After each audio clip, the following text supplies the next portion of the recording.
2001. About 15 years I've been awakened. And every time there's a continual awakening. But that was the most paramount juncture I had in my life when I came across Burgess and Apostle Tim. And they don't look nothing like what mainstream looked like. But what was in them, the substance they carried, oh my God. Blow your socks off. Blow your socks off. Genesis 28 verse 12. I like Genesis 28. I say that all the time.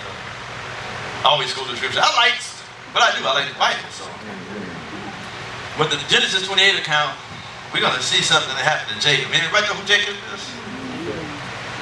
He's the son of who? Abraham, Isaac, and Jacob. So he's the son of who? Okay, I gave you the answer on that. He's a part of it. Remember, it was two of them, right? Jacob and Esau, right?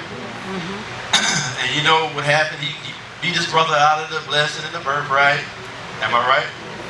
And how many know you get the blessing and the birthright and still be unfinished?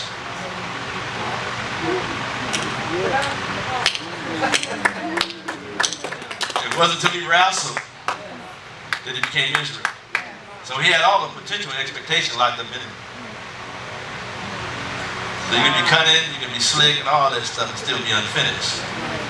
That's not what I want to go to, but I just thought about it in my head. But it says in verse 12. And he dreamed, and behold, a ladder set up on the earth. A who? A ladder. Did what? Set upon the earth.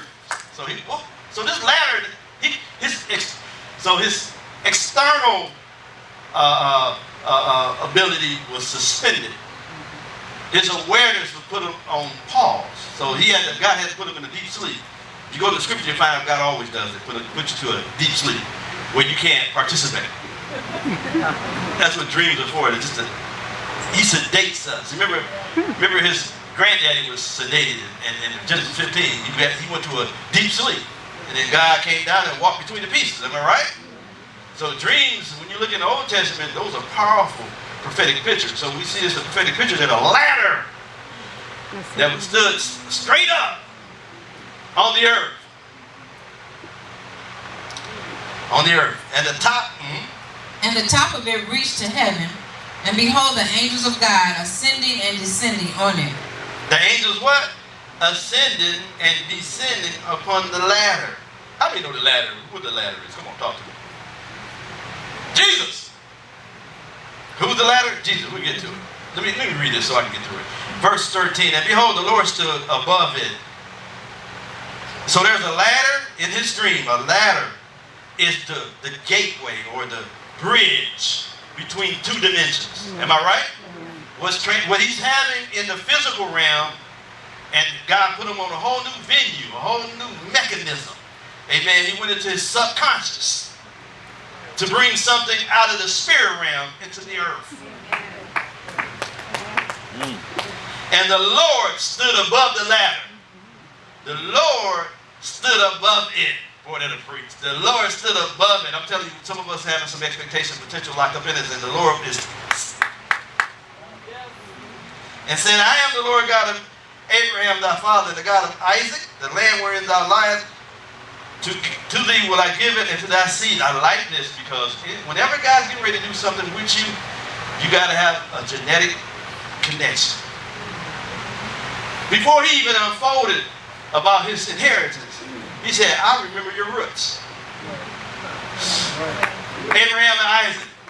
See, I ain't silly on this. I thank God that I served Apostle Tim and Apostle Burgess. Because somewhere in the back of my mind, when God really opened up the gates and the doors, he's going to say, remember how you did so and so? See, y'all think that your day of insignificance is not important. Your day of serving is not important.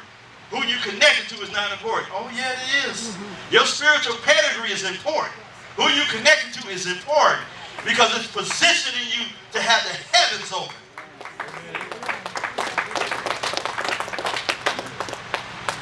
I'm talking about the new creation, man. We'll get to that.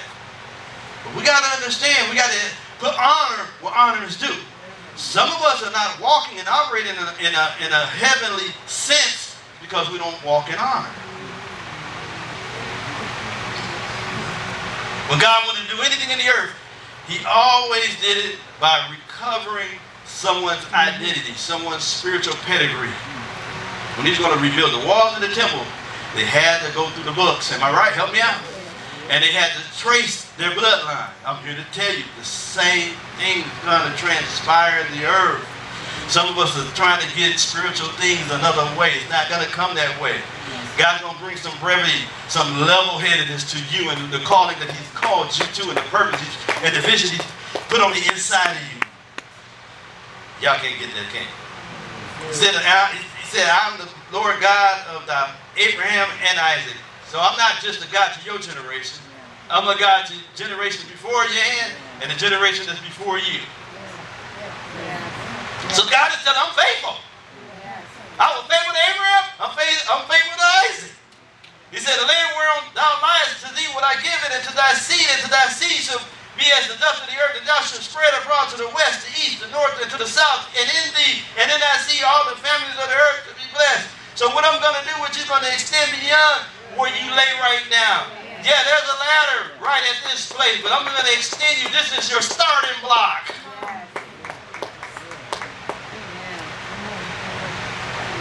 You think 3 and 14 Henderson is it all, huh?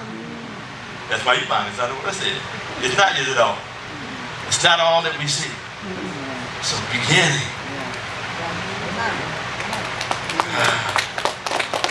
He said, behold, I am with thee and will keep thee in all thy ways where thou goest, and will bring thee again into the land, for I will not leave thee, and I have done that which I have spoken to thee of. If I'm telling you, it's 12 things in there. I ain't got time this morning. And Jacob would wake out of what? His sleep and said, surely. See, he didn't say surely. The Lord was in this place. I bet you woke up like, surely the Lord was, is it not was, but is in this place. And he said, and I knew it not, because Jacob knew it not, because Jacob wasn't yet changed. And some of us are in certain places. We're sitting in a church, even right now, and we don't know what the heck he's saying. God was here today and I knew it not. God was in worship and I knew it not. God was in the prophetic word and spoken of my life and I knew it not. And he was afraid. He said, how dreadful is this place? This is none other but the house of God. This is the gate of heaven. Let me just go here. Let me help you guys out, because this is a very important.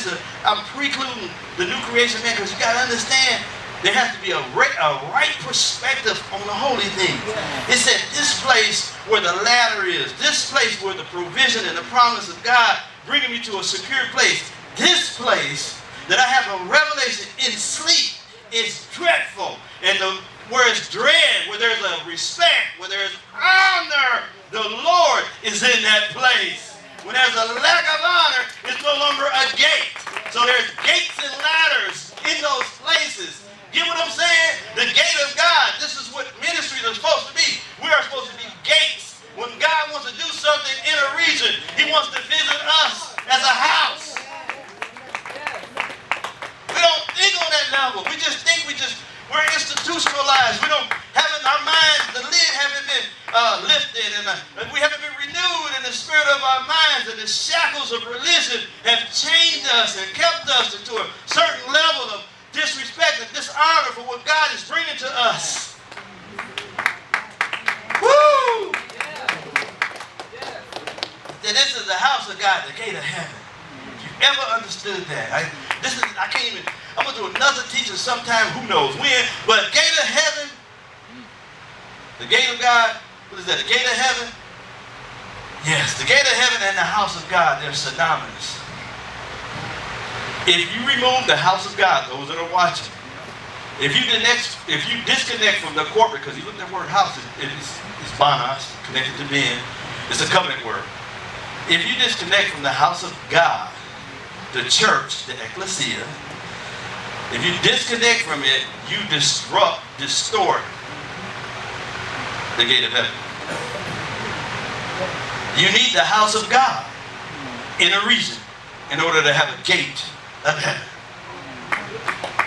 If you disavow your need to be connected to a house, then the gate of heaven is no longer in existence. The covenant of God is broken. You understand what I'm saying? So you gotta be connected to a house for the gates to be open. Not only just that, so that the ladder can be extended.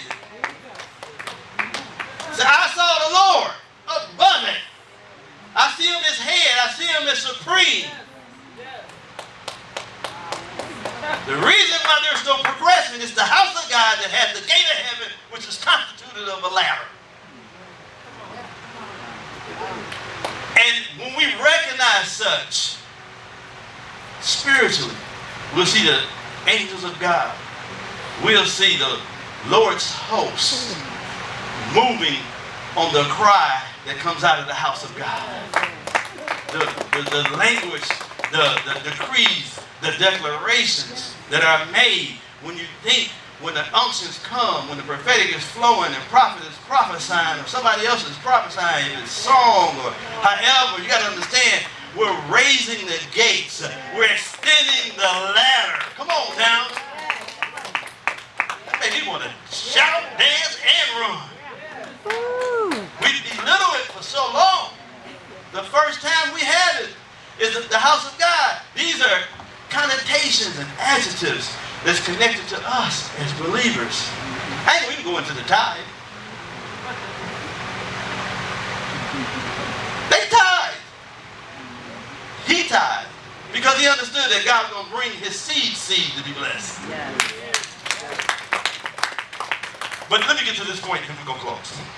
I got to itch my back. Verse 18. And Jacob rose up early in the morning. See? That's what's got to happen when you get a revelation. You don't sleep on it. You get up early with it. You move it. You get it implemented. You know, sometimes we sit around, we get a prophetic word about that God going to use you for such and such, and we just sit around. Oh, no, don't worry about it. And took the stone that he had what? For his pillars. And he set up a what? Set it up for a pillar. And poured what? Oil upon the top of it. Oh my God. And he called the name of that place Bethel, which is house of God. But the name of the city, of that city was called Luz, separation. He had a separation at Bethel. God, from that point on, he was on a journey. He had a hunger and a longing. He wanted to make sure that God fulfilled what he said concerning his life. That's why he wrestled with Esau.